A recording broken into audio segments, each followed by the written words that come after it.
মা আজকে ঘুগনি খাওয়ার আছে, ঘুগনি করেছি। এই নাও খাও। দুটো বাটিতে কেন?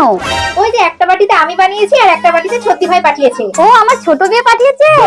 ও কোনটা আমার ছোট মেয়ে? ওই যে ডান দিকেরটা ছত্তি ভাই আর বাঁ দিকেরটা আমার। ডান দিকে বলে কথা। কি সুন্দর বানিয়েছে, ঝাল মশলা ঠিকঠাক, যেন মনে হচ্ছে একদম হোটেলে খাবার খাচ্ছি। দেখি বাড়ি রাঁধুনি কেমন লেগেছে। না বাপু, একেবারে কাটা রাঁধুনি, না ঝাল না তেল কোনো কিছু না।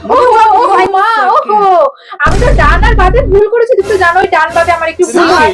আমি না আসলে তুমি যেটাতে বললা খুব সুন্দর হয়েছে সেটা আসলে আমি রান্না করেছি, আর যাকে তুমি বললে একদম কাঁচা রাঁধুনি সেটা না দিদি ভাইয়ের বানানো। কি মা, তাহলে তুমি যাকে ভাবলে বিশাল রাঁধুনি সে তো একদম কাঁচা। দাঁড়া আমি রুটি নিয়ে আসি। হ্যাঁ মা, দাঁড়া রুটি নিয়ে আসি।